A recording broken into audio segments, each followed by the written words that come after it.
ආයුබෝවන් අද දැනුම හොයන පුංචි අපි පුංචි යාළුවන්ව හොයාගෙන ආවේ ඔයාලට උභයජීවීන් ගැන කියලා දෙන්න. ඉතින් අපි මේ උභයජීවීන් කියන්නේ කවුද කියලා හඳුනා ගනිමු. ඉතින් මේ උභයජීවීන් කියන්නේ කවුද? උභයජීවීන් කියන්නේ තම ජීවන චක්‍රයේ කොටසක් ජලයේද අනික් කොටස ගොඩබිමද ගත කරන ජීවීන්. ඉතින් මේ උභයජීවීන් සඳහා උදාහරණ දැන් අපි හොයලා බලමු. ගෙම්බා,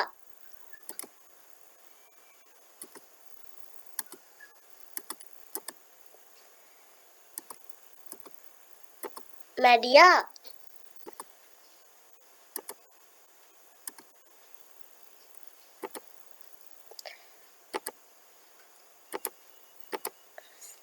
සලමන්දරා,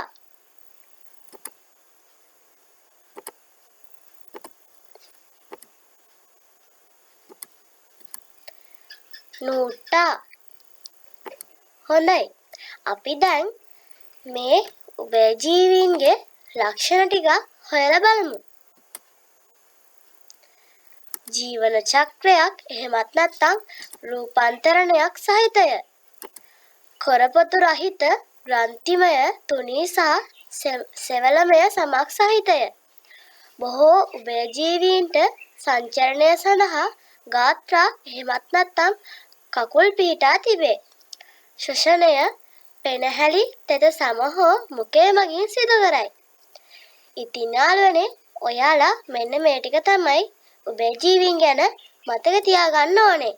ඔයාලා මම අද වීඩියෝ එකකින් කියලා දුන්න හැම දෙයක්ම හොඳට මතක තියාගන්න. ඉතින් අපේ වීඩියෝ එක හොඳයි කියලා හිතනනම් ලයික් කරන්න.